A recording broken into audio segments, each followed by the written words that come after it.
I'm getting my hair done tomorrow and I could not be more excited because I feel desperate. These bangs have not been trimmed in like 7 weeks. I cannot. I'm so excited. So last video we have to deal with this for. Next video I should be a blonde bombshell again. Well, I'll at least be blonde. I can promise that. Maybe. Maybe I can't even promise that. I don't know. I guess we'll see. Thank you to Squarespace for sponsoring this video. Squarespace is your one-stop platform for building a beautiful online presence for your brand. Hello to all of my blind makeup lovers. We're back once again to talk about 10 more tips that I have as one blind makeup lover to you, a perhaps fellow blind makeup lover. Although I'm also so pleased to have heard that so many of you who are not blind but just love makeup but don't feel like you're very good at it found some of the tips in my last video helpful. And before I even posted that video, I already had these 10 ready to go and I could keep going. So if you enjoy this video, please give it a thumbs up, comment down below, let me know, share any of your tips and tricks, whether you're a pro makeup artist and you just know the really good real things, because I don't, I'm just like a self-taught girly, or if you're a blind makeup lover who's figured some things out that I haven't yet, or if you are a sighted person who loves makeup and has found little tips and tricks that'll help you, like just everybody share. This is a place for everybody. It's community, supporting one another, growing, learning together. So, also, I want to say that absolutely anybody can wear makeup. Makeup is genderless. So whilst I might say girl a lot, that's just a word. It's really encapsulating the gays, the theys, the bays, everybody. Everybody can wear makeup. It does not matter your gender identity, your sexual orientation. Everybody can wear makeup if they want to wear makeup. And once again, just like last time, I'm not a pro makeup artist, just a blind gal who loves makeup and wants to share in the hopes that some of my trials and tribulations of making messes on my face and figuring out what works best for me can maybe perhaps help some of you avoid those pitfalls. So, number 1, remove the lipstick before you eat. I don't care if it's like long lasting. If it's a bold color, it's going to transfer or smear a little bit. Personally, I don't know if it's just like the way I eat or the shape of my lips or the shape of my chin or what have you, but if I leave lipstick on when I eat, not only do I feel gross because it feels like I'm eating my lipstick, but also I always get the color, even if it's a neutral color like what I'm wearing today, like in the crevice of my chin. So I always just avoid that by removing my lipstick before I eat, and when I'm finished eating, I reapply. Number 2, use some kind of hairband or headband to push all of your hair back. For me, it's particularly important because I have bangs, but even if you don't have bangs, something like that is going to be so helpful, whether it's one of those terry cloth, like spa-like ones that just Velcro around your head, or whether it's an actual like firm hairband that pushes your hair back. It's just one less thing to deal with.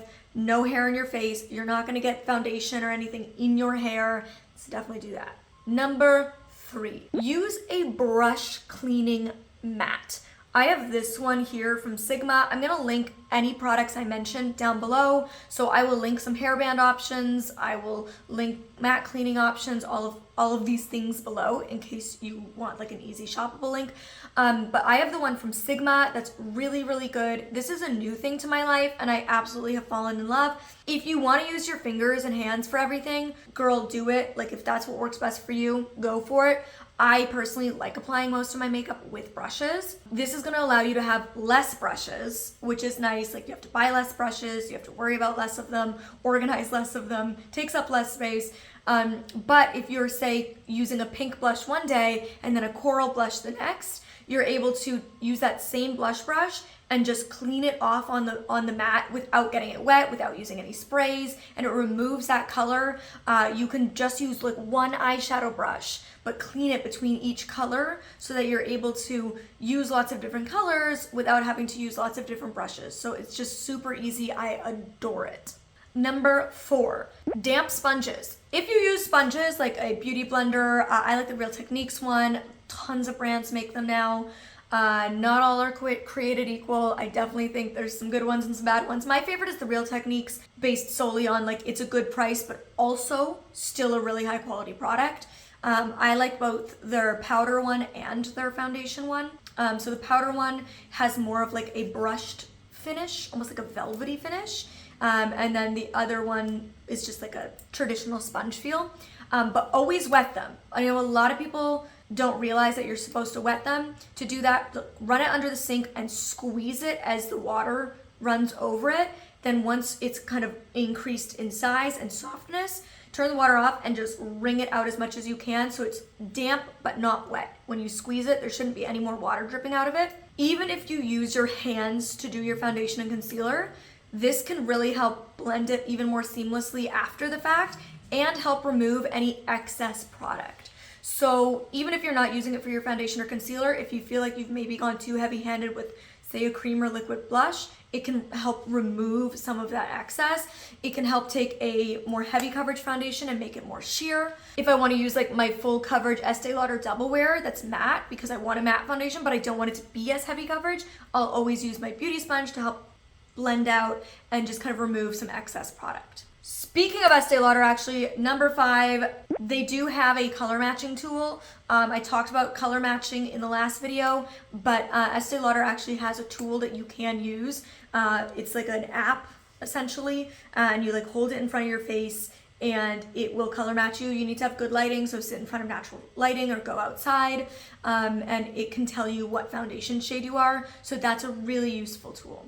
And before I go any further, I do just want to thank the sponsor of today's video, long-term partner of this channel, Squarespace. Squarespace is a platform for you to build a brand for your business. My website, mollyburkeofficial.com, is a Squarespace website and has been for many, many, many years now, well before I started working with them, which is why it's so cool that I get to work with them now, because it's always cool when like a company or a brand that I've used like wants to work with me. The things that you can do when you build a website on the Squarespace platform are basically endless. You can connect your social media, you can build a blog to create a community with commenting features, you can have a mailing list, you can of course use alt text to make your website accessible. They have all different templates that you can pick from, and once you've picked a template, you can even customize it further to make it feel unique to you.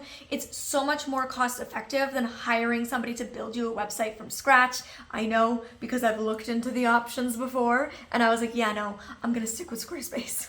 You can sell your physical products with an online store, but you can also sell digital or virtual products as well.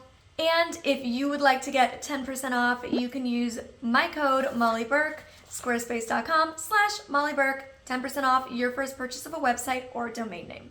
Number 6, the best thing I ever did was get my eyebrows microbladed. Now this is an investment, but it's an investment you only have to make, I mean, they say 1 to 3 years. Mine have lasted longer than that. I did go get mine touched up after 3 years just because I was like, oh, I probably should. And then the girl was like, oh, they look great still. So it depends. Everybody's body accepts the ink differently. This is essentially a semi-permanent tattoo where they numb your eyebrows and then they take a blade and they make little incisions like hair throughout your brow. And then they use a dye that they put into those cuts that's going to seep into your skin. And make your eyebrows look more full or make them look darker. In my case, I didn't have to change the shape because I do have a very full brow. I just had to make them darker because my natural brows are quite light, especially in comparison to how dark my hair is. But I just personally find that filling in my eyebrows as a blind person is a bit tricky. I think a lot of sighted people have trouble with it. So if you don't, that's great. But if you do have trouble filling in your brows and it's something that you'd like to do, I truly believe a brow can change the face. Like, to me, a brow is a game changer. I think microblading is a really, really, really great option to look into if it's in your budget or if it's something you're interested in saving up for. Number 7, if you have more remaining vision than me, a magnifying mirror, especially one that has a light around it, can be really, really helpful. Other options are going to be using the webcam on your computer and zooming in, taking a photo and zooming in. And if you're like me and you don't have as much remaining vision left, but you want to make sure somebody checks it, you can always take a photo and text it to a loved one, and they can help you give any feedback for where you need to maybe correct or make changes. Of course, Be My Eyes or Ira is also a great option as an alternative to taking a photo and sending it to a friend or family. Number 8, this is just like kind of an easy rule of thumb. If you don't want to do like a very, very intricate multicolored eye look, you can always just like throw bronzer on the lid. What I do a lot of the times on my everyday basic, like no makeup, or minimal makeup look, I take the same highlighter that I used on my cheekbones and down the bridge of my nose, and I use it on the lid and brow bone, and then the same bronzer that I used to warm up my complexion and put it in the crease. But a really easy rule of thumb is like a shimmer color on the lid, a matte color in the crease. Number 9, something that's really helpful. I think I'm on number 9. Correct me if I'm wrong. But number 9, something that's really useful is using a clean mascara wand. So essentially a spoolie. I buy them in bulk on Amazon.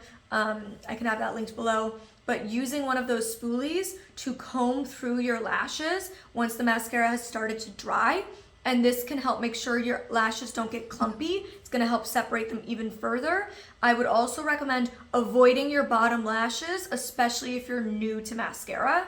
I do my bottom lashes. Sometimes it works out well, sometimes it doesn't. Mostly it does at this point, but I think especially if you're new to it, just avoid the bottom lashes. The top lashes are the better ones to focus on. And also in terms of mascaras, I would look for ones that have a straight mascara wand or as straight as possible. There are so many mascara wands that are all sorts of funky shapes, one with balls on the tip or a curved, different bristles on each side, and you're supposed to turn it to different directions to get different results like lengthening and curling and separating.